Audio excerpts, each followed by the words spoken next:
করব। আমি চুলাতে কড়াইটা বসিয়ে নিয়েছি আর কড়াইটা গরম করে নিব। কড়াইটা গরম হয়ে গেছে, এবার আমরা পরিমাণ মতন তেল দিয়ে দেব।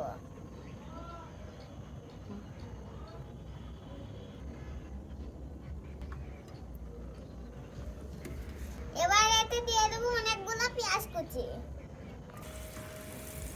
এবার এতে দিয়ে দেব গরম মশলা। এবার ভালোভাবে মিশিয়ে নেব। পেঁয়াজটা বাদামি করে ভেজে নেব। পেঁয়াজটা ভাজার সময় তাড়াহুড়া করা যাবে না, আস্তে আস্তে পেঁয়াজটা ভাজতে হবে।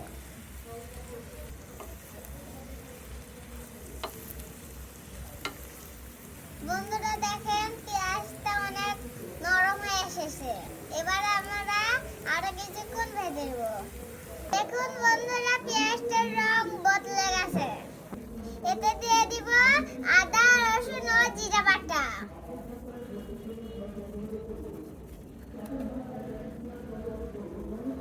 এরপরে দেব 2 চামচ লবণ।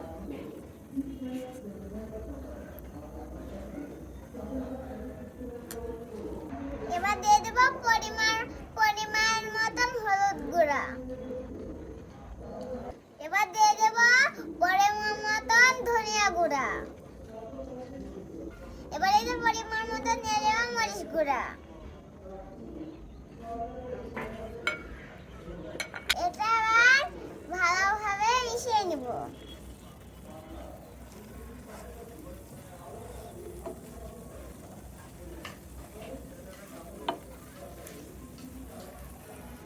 সব মিশিয়ে নিয়েছি, এবার ভালোভাবে ভেজে নেব।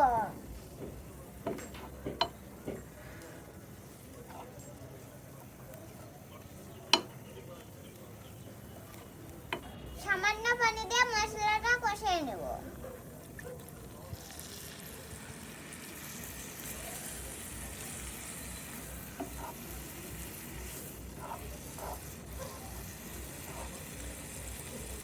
মশলাটা যেন না পড়ে যায় সেদিকে লক্ষ্য রাখতে হবে। আমি অল্প আছে মশলাটা কষিয়ে নিয়েছি। বন্ধুরা আমার মশলা কষানো হয়ে গেছে। এবার এতে দিয়ে দেব পরিষ্কার করা গরুর মগজ।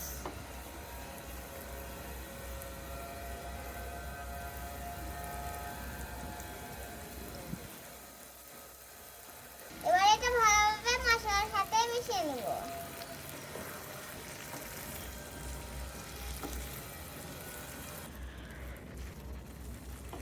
বন্ধুরা বেশ কিছুক্ষণ এটা আমরা রান্না করে নিয়েছি।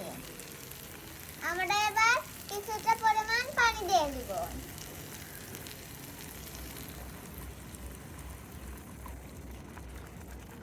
আরে কিছুক্ষণ মিশিয়ে নেব।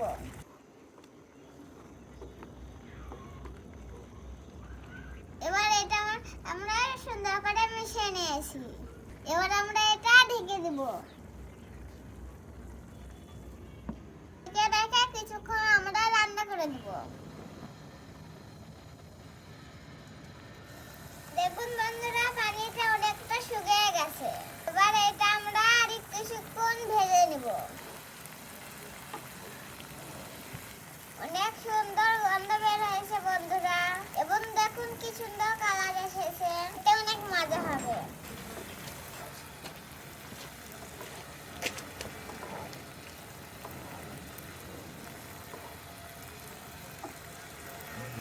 আমার মগজ অনেক প্রিয়। কার কার ভালো লাগে কমেন্ট করে পাঠাও। দেখুন বন্ধুরা এখান থেকে ফিশটা তেল উপরে উঠে এসেছে। এবার আমি এটা আরো কিছুক্ষণ ভেজে নেব।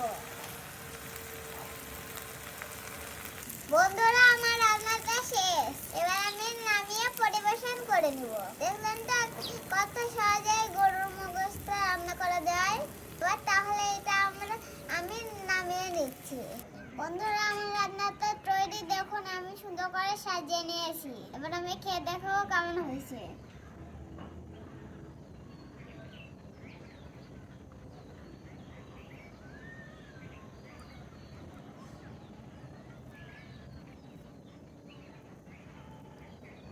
বিসমিল্লাহ।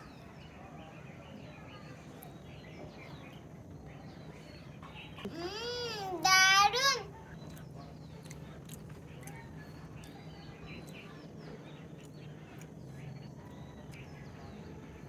বন্ধুরা, ঝাল ঝাল মগজ ভুনা আর সাদা ভাত একদম জমে গেছে।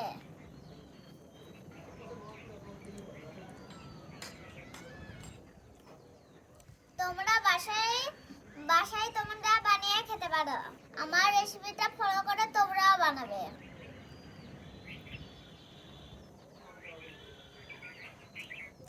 আমার রান্নাটা কেমন হয়েছে কমেন্ট করে জানাবে। আমার ভিডিওটা ভালো লাগলে লাইক ও শেয়ার করবে। আমার পেজে লাইক ফলো করে পাশে থাকবে। আর আমার ইউটিউব চ্যানেল সাবস্ক্রাইব করবে।